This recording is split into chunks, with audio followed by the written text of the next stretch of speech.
de la S. Madame, Monsieur, bonsoir et bienvenue dans cette édition d'information. Vous annoncez hier le décès d'un monument du football guinéen, Bangali Silla, le virevoltant ailier gauche du grand Afia 77.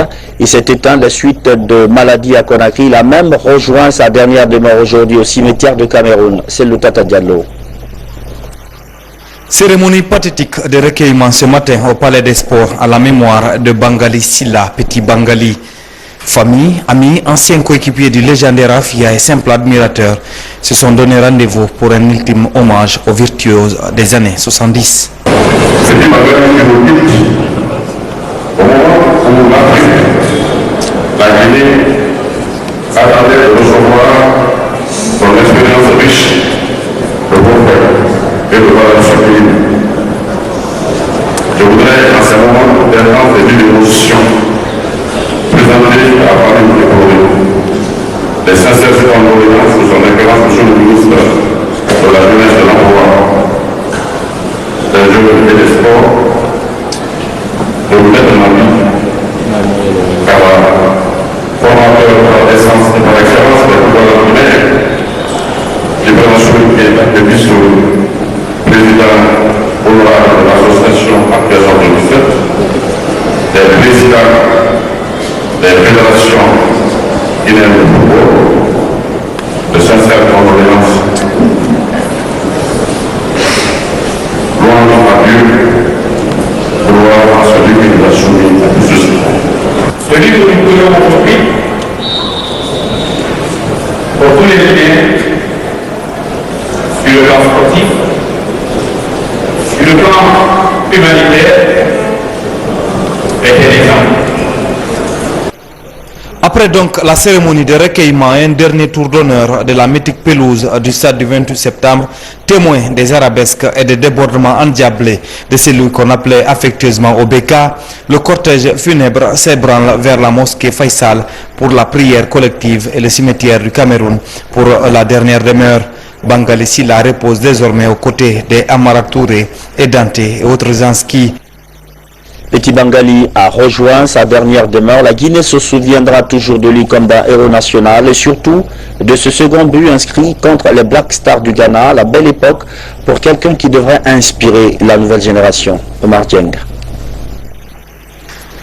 Il avait été surnommé OBK, le train de l'ancienne société minière, pour ses démarrages en trombe et ses débordements fulgurants sur la corde du côté gauche du célèbre Afia Football Club. Bangali Silla était, comme la plupart des joueurs de ce club triple champion d'Afrique, une force de la nature qui s'est vite révélée aux sélectionneurs nationaux. C'est dans les tournois scolaires de la capitale en 1971 qu'il s'est montré avec Papa Camara, un autre sociétaire du Afia, comme la force de frappe de la grande équipe du lycée Donka, alors dénommé CER 2 août. Là, ses camarades de classe lui ont donné de sobriquet de Petit Bangali.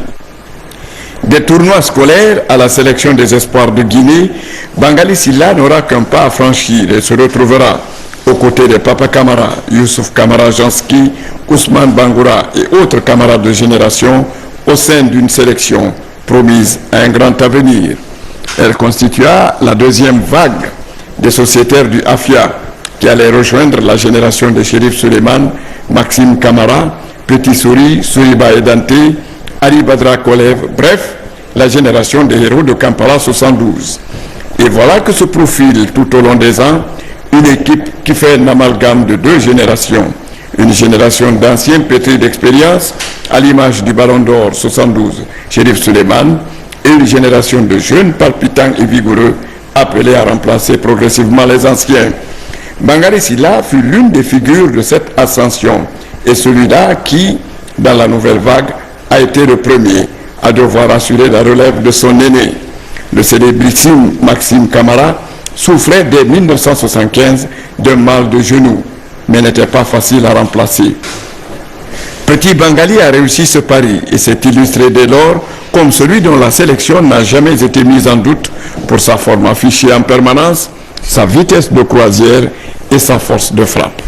Autant de qualités qui lui ont conféré le réflexe du deuxième but guinéen le 18 décembre 1977. Alors que Seydouba Bangoura venait d'inscrire le premier but à la 22e minute, et que personne ne s'attendait à l'instant du suivant but, c'est sur une balle au rebond qu'il lâche un boulet de canon à effet de surprise et plante comme le tonnerre ce second but qui a coupé tous les espoirs de l'adversaire ghanéen. Mais Bangali, le percutant, n'était pas son dernier ouvrage, car l'année suivante à Abidjan, le public ivoirien est sorti du stade Félix Houphouët-Boigny avec l'image des percées déroutantes qu'il a infligées au Français Gérard Janvion à l'occasion d'un certain Afia Saint-Étienne. C'est à l'exemple de ces joueurs patriotes que les nouvelles générations doivent servir la Guinée et lever très haut le rouge-jaune-vert national dans le firmament des stades. Et à l'âme de Bangali Silla, Petit Bangali. L'actualité nationale, le député guinéen dispose désormais d'un guide, un document élaboré par le Conseil national de la transition avec l'appui de certains partenaires dont le Parlement français. Il s'agit d'un document qui devrait faciliter les activités des députés guinéens. François Lama. Ce guide d'orientation est remis officiellement ici à ces secrétaires généraux des partis politiques qui ont des députés à la nouvelle Assemblée nationale conformément à leur quota. Ce document traite, entre autres, des travaux de l'Assemblée nationale, de l'examen et du vote de la loi, du contrôle de l'action gouvernementale, du statut du député, ainsi que du statut du personnel des services administratifs et législatifs. Pour rassurer que quand la future Assemblée sera là, nous allons nous servir de ce guide-là et le travail sera un travail exhaustif. Un travail qui sera à la satisfaction de l'ensemble du peuple de Guinée, un travail qui sera dans l'intérêt général de tous les Guinéens. Et mon parti et moi-même, nous mettrons tout en œuvre pour que notre passage à l'Assemblée soit une réussite. Une réussite pour le peuple qui nous a élus. Ça sera une très très bonne chose pour nous que de prendre connaissance du rôle qui nous attend dans le cadre de cet hémicycle. Aujourd'hui, nous avons reçu un document qui est le chemin par lequel il faut passer pour une bonne conduite, pour la bonne marche de notre future Assemblée nationale. C'est un document qui est essentiel. Et il est bon que les députés en prennent connaissance afin qu'ils en fassent bon usage. Plusieurs partis politiques, au nombre desquels l'UFDG, le PDN et l'UPG, ainsi que le ministre de l'administration du territoire et les ambassadeurs de France et des États-Unis d'Amérique, invités par voie de communiqué, n'ont pas fait le déplacement. Cependant, la présidente du CNT a rassuré que les partis politiques qui n'ont pas fait le déplacement pourraient obtenir leur guide d'orientation avant d'insister sur la portée du document. C'est dans la matérialisation de cette volonté du CNT d'améliorer la compréhension du mandat et la fonction de député que ce guide du député guinéen a été conçu. Ce guide, en plus de sa fonction d'information des députés sur le fonctionnement du Parlement, est un outil précieux de connaissance pratique du palais du peuple qui abrite le siège du Parlement.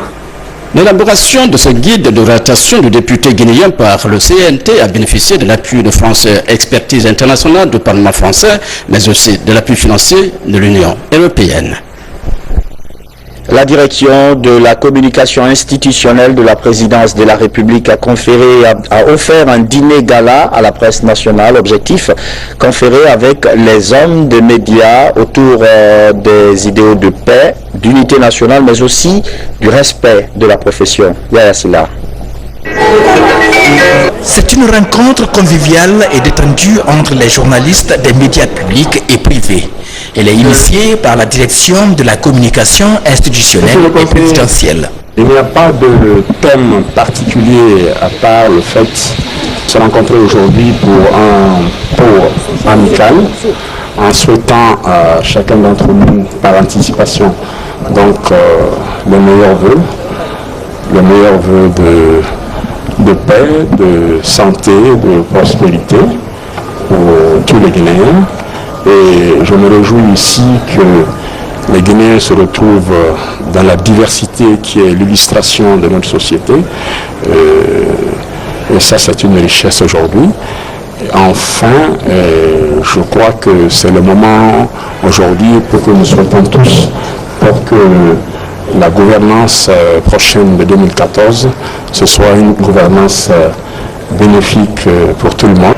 Échange d'aimabilité surtout sur la profession de journaliste en Guinée. Voilà entre autres points à l'ordre du jour sur les tables des invités à ce dîner. Les directeurs des médias se sont réjouis de cette initiative de conseiller en communication du président de la République.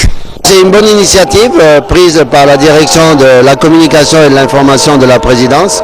Le fait de rassembler tous les journalistes, toute la presse, le monde de la presse, que ce soit public ou privé, pour participer donc à ce cocktail festif où on partage des idées, on se voit, on se salue, on se côtoie. J'aiguillons le même verbe, que nous sachions comprendre nos différences, que nous sachions accepter nos différences et que nous sachions privilégier l'essentiel, c'est-à-dire ce qui nous unit. La rencontre, bien qu'informelle, a permis aux personnalités présentes de porter un regard sur le travail des professionnels de la communication en Guinée. La presse est à l'image de notre pays. Il y a du bon, il y a du moins bon, mais je pense que dans l'ensemble, chacun essaie de faire son travail professionnellement. On a besoin de renforcer nos capacités dans tous les domaines.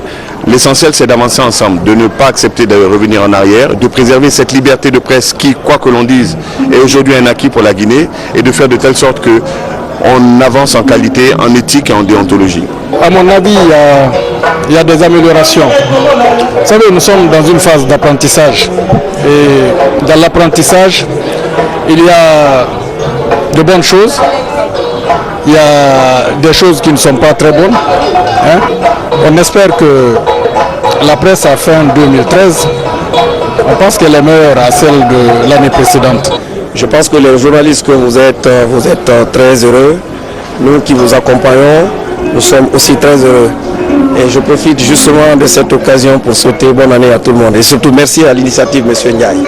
Un coup d'essai qui est devenu un coup de maître, les journalistes et leurs patrons souhaitent que ce genre de rencontre soit une tradition. La question des droits de l'homme et cette formation à l'intention de plusieurs cadres du ministère de la Justice, mais aussi d'ONG internationales, les bénéficiaires vont être initiés à la rédaction des rapports périodiques sur l'état d'avancement des droits de l'homme en Guinée. C'est Fernand Kourouma. Les droits de l'homme au centre des préoccupations de la Guinée, une logique dans laquelle s'inscrit la formation des cadres de la justice et d'autres structures évoluant dans le domaine de la promotion des droits de l'homme à la rédaction des rapports initiaux et périodiques sur la situation des droits de l'homme en Guinée. C'est une initiative de la Direction nationale de l'accès aux droits et à la justice avec un appui financier de l'ONG Osiwa. D'importants thèmes seront abordés au cours de cette formation. Nous avons pensé que c'était urgent, très urgent, vraiment de faire cet atelier de renforcement des capacités et des magistrats et des ONG et des administrateurs de certains départements.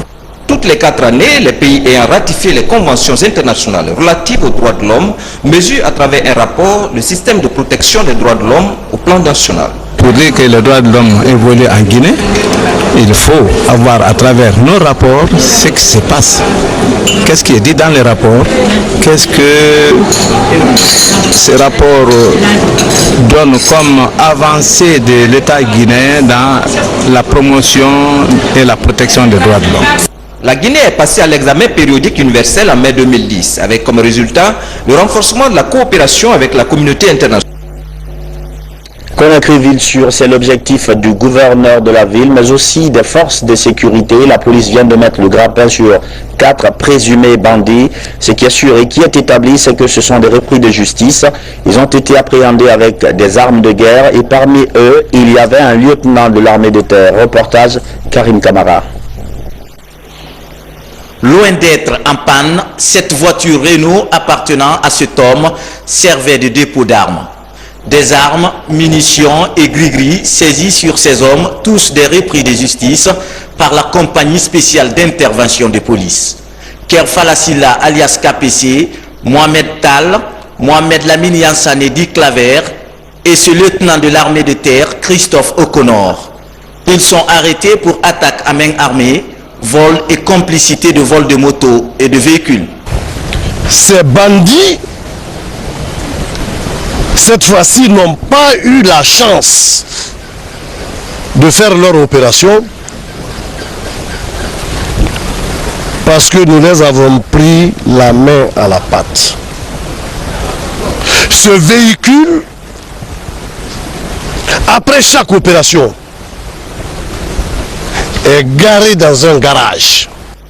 Ces récidivistes reconnaissent les faits qui leur sont reprochés, notamment l'attaque de l'usine chinoise à Gomboya où ils ont emporté 170 millions de francs guinéens. Je reconnais quand même que je vole ailleurs, j'envoie chez moi. Mais ici, je reconnais pas. Je reconnais encore des faits ici, mais les faits qu'on explique sur moi, c'est pas moi. À Gomboya, j'ai reconnu ça. On a fait des fois, on sortait, on ne gagnait rien, mais on a fait quelques, comme à Gomboya et Lambagne.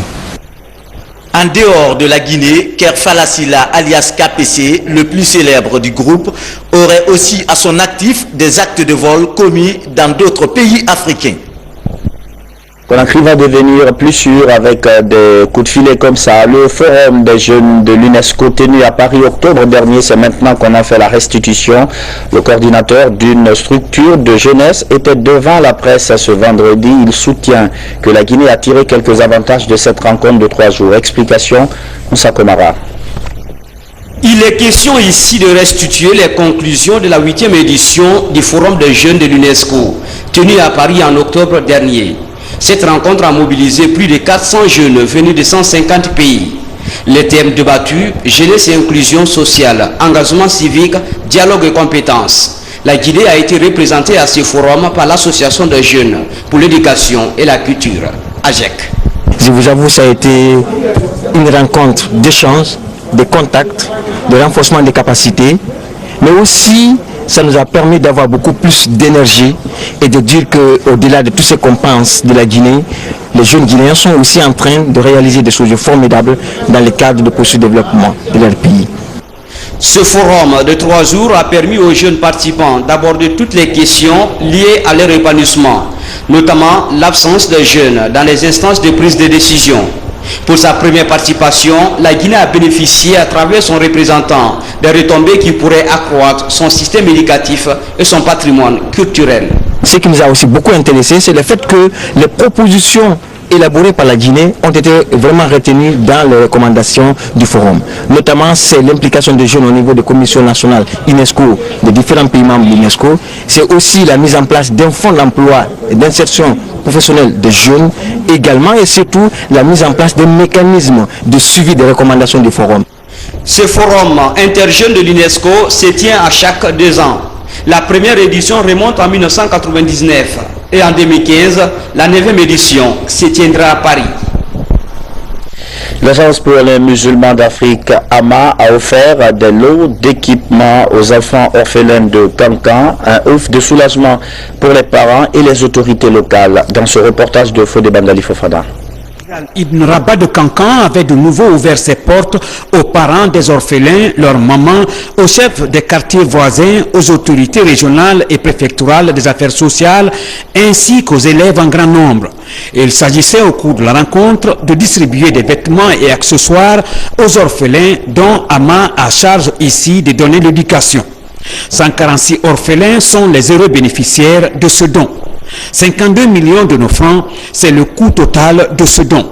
Au nom de l'AMA, je m'engage que nos orphelins ne manqueront rien pour leur épanouissement et leur éducation socio-culturelle. Je voudrais, au nom de toutes les autorités, remercier très sincèrement AMA qui nous assiste à tout point de vue. Et surtout, la couche la plus vulnérable qui est très difficile à encadrer.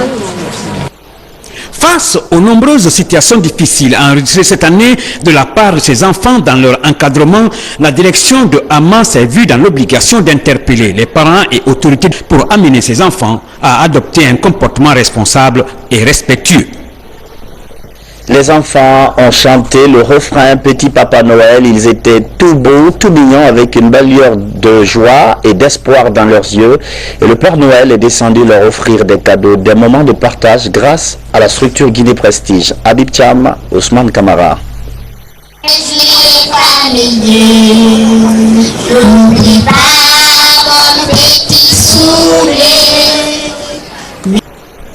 Mobilisés par centaines, ces tout-petits célèbrent Noël, le dernier virage avant 2014. Loin des stress et de la pression familiale, ils chantent et dansent pour Papa Noël. Jusque-là invisible, l'idole des tout-petits fait son apparition. S'annoncent les surprises. À travers une tombola, chaque enfant découvre son petit cadeau de l'année. Au menu, plusieurs articles concoctés par Guinée Prestige aux côtés du Père Noël.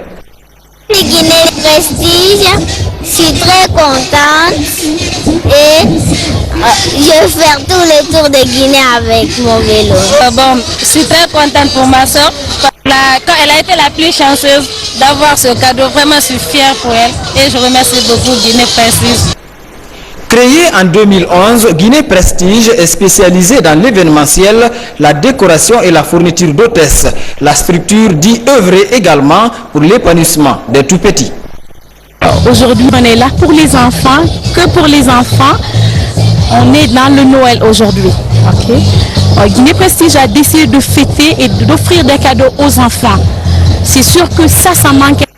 Mais je me suis dit pourquoi pas penser d'abord aux enfants, après aux grands. Et à chaque fois que j'offre des cadeaux aux enfants, ça me fait l'un des plus grands, l'immense plaisir d'ailleurs, de rendre heureux les enfants.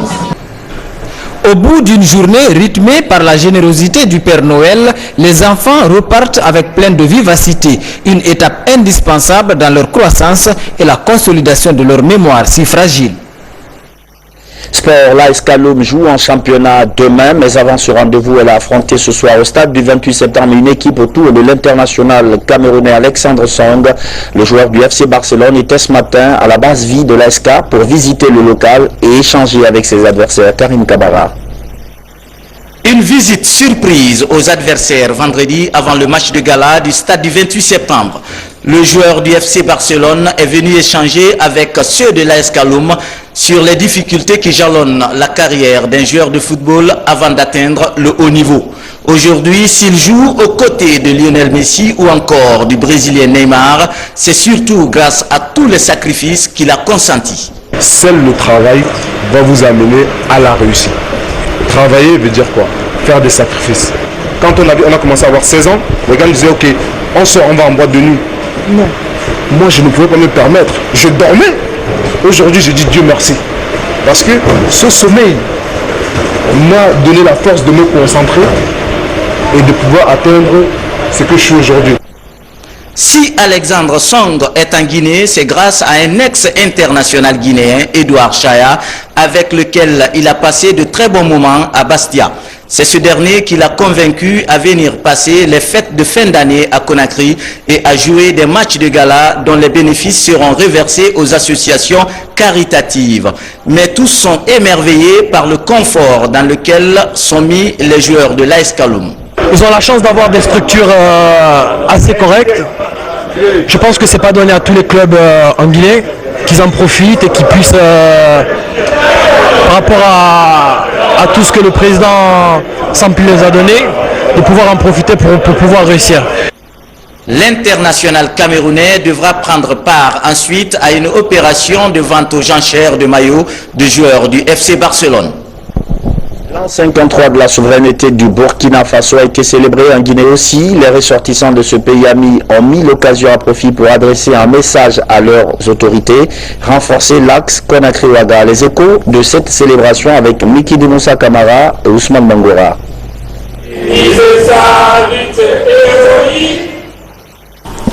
La communauté burkinabé en Guinée souffre l'an 53 de son indépendance en différé.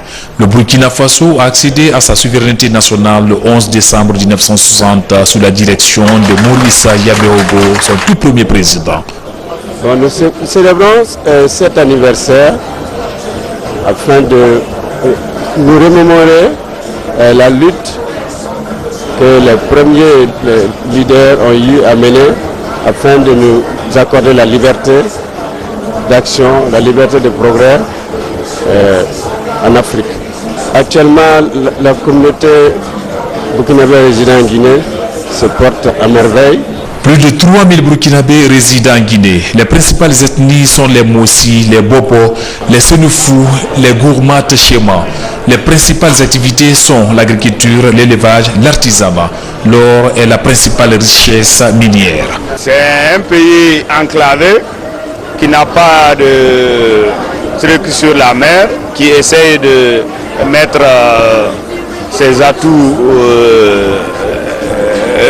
culturels, agricoles et élevage en marche pour pouvoir subvenir aux besoins de la population. Le pays des hommes intègres est beaucoup réputé pour ses œuvres cinématographiques, d'où l'organisation du festival panafricain du cinéma FESPACO, sans oublier le salon international de l'artisanat de Ouagadougou. En 2013, les enfants déshérités ont bénéficié de beaucoup d'attention de la part de la première dame de la République, Adja Diané Condé. La première dame était également sur le front de la promotion féminine et de la lutte contre le VIH-Sida. Les activités de la première dame en 2013 avec Adama Magasouba.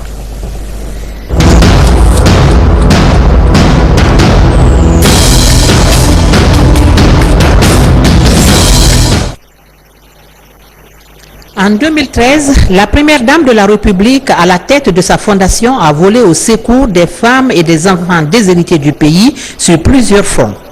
Dans le cadre de la santé maternelle et infantile, une ambulance a été offerte aux populations de Manguiana, dans le Ouassoulou, et une assistance financière aux enfants victimes de la convulsion sociale enregistrée dans la localité de Zérekouré, dans le sud du pays, en juillet dernier.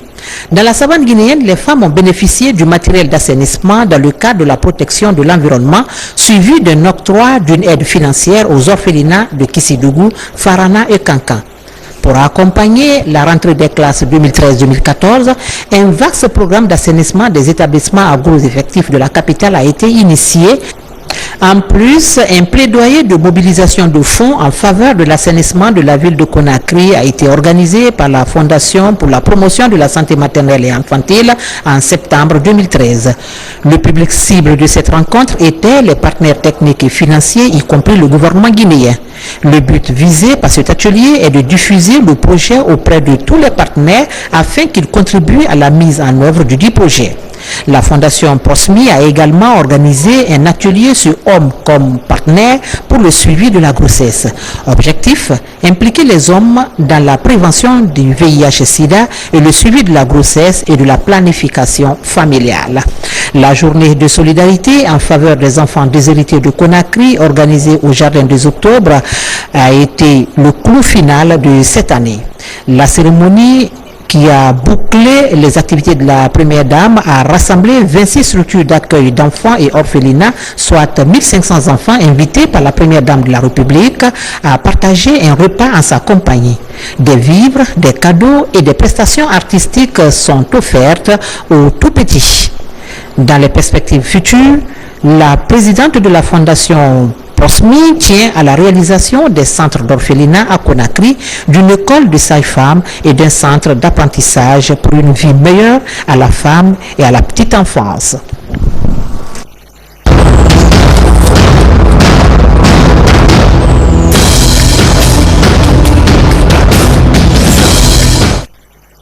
Une grosse débauche d'énergie en 2013 de la part de la première dame de la République dans ce reportage que vous avez suivi tout à l'heure, signé Adama Magasouba, que je reçois sur ce plateau. Bonsoir Adama. Bonsoir Alia. On a suivi ce reportage bilan 2013 des activités de la première dame. On a l'impression que vous n'avez pas pu tout dire, notamment sur le plan sanitaire et humanitaire. En 2013, que peut-on retenir ? Voilà, encore une fois, bonsoir Alia, bonsoir aux téléspectateurs qui nous suivent à travers le monde, les téléspectateurs de la RTG Guinée-Conakry. Bien, chers confrères, je peux dire que l'année 2013 fut une année pleine d'activités humanitaires pour la Fondation Prosmi. Et cette fondation qui s'inscrit dans un élan de cœur, dans un élan de solidarité vis-à-vis de ses compatriotes. Et cet élan de solidarité s'exprime par l'engagement de la première dame de la République et des cadres qui l'entourent au sein de la fondation. pour soutenir l'enfance déshéritée et pour la promotion d'une génération d'enfants guinéens sans VIH-Sida. Et surtout, Madame tient beaucoup, vous savez, selon les statistiques, le taux de mortalité maternelle et infantile est beaucoup élevé en Guinée. Sa bataille, elle veut que ce taux soit suffisamment réduit. D'accord. Voilà. En tout cas, on l'a suivi sur le terrain, notamment le 1er décembre, où elle s'est véritablement impliquée dans la lutte contre le sida. Voilà. Mais comme vous l'avez dit aussi, une implication active également dans la défense des droits des femmes. On l'a même suivi lors du sommet de l'Élysée, où elle a été invitée pour, disons, la promotion des femmes en période de guerre. Voilà, Alia, c'était un prélude de la rencontre des chefs d'État, l'épouse du chef de l'État français qui a invité les femmes, les premières dames d'Afrique. Elles étaient une vingtaine, plus d'une vingtaine à cette rencontre où Madame a pris la parole. Et le thème, c'était non à la violence faite aux femmes en période de guerre. Vous n'êtes pas sans savoir qu'en période de guerre, les rebelles ils s'attaquent aux femmes, on viole les femmes, on les torture, on humilie les femmes devant leurs enfants, devant leurs maris. Alors, ces premières dames se sont rencontrées pour dire non à cela, il faut que ça cesse. Elles ont d'ailleurs fait une pétition qu'elles ont signée et cette pétition fera le tour du monde. Toutes les premières dames du monde signeront et puis les femmes chefs d'État telles que Dilma Rousseff du Brésil. Chacune va signer pour dire non, il faut que cette violence s'arrête et pour dire que le corps de la femme n'est pas une arme de guerre. C'est ça l'objectif, c'était cela l'objectif de cette rencontre. Et Madame Condé a pris la parole pour dire Dieu merci, en Guinée nous n'avons pas connu la guerre, mais nous connaissons les méfaits de la guerre pour avoir reçu les réfugiés libériens, sierra-léonais et autres. Elle entend perpétuer le message de Paris à travers le pays. Pour une plus grande protection des droits des femmes. Voilà. Il n'y a pas que la promotion des droits des enfants, des femmes également qui la préoccupe. Elle est également préoccupée par, disons, sur un plan plus économique, même si c'est allié à la Fondation Prosmi. On l'a vu par exemple dépêcher une délégation au Forum d'Abu Dhabi. De quoi il a été question concrètement? Au Forum d'Abu Dhabi, avant le jour J, nous avons reçu une délégation ici d'Émiratis qui ont décidé d'aller voir la présidente de la Fondation Prosmi et pour leur dire leur intention de collaborer, de tisser un partenariat fructueux, gagnant-gagnant avec la Fondation Prosmi. Donc au cours du sommet, Madame a dépêché une délégation qui allait représenter la Fondation. Je peux dire déjà que ça a été vraiment une rencontre très fructueuse parce que déjà, on a déjà des prémices. Là-bas, il y a la Banque islamique de développement qui s'est intéressée, la BID, qui a émis le souhait de collaborer avec la première dame. Et il y a aussi d'autres fondations des Émirats arabes unis qui ont tendu la main à la fondation. Vu le dynamisme de la présidente de la Fondation Prosmi, ils sont rentrés en contact, nous avons reçu une délégation et puis je crois que tout marche comme sous des chapeaux de roue. Tout marche très bien.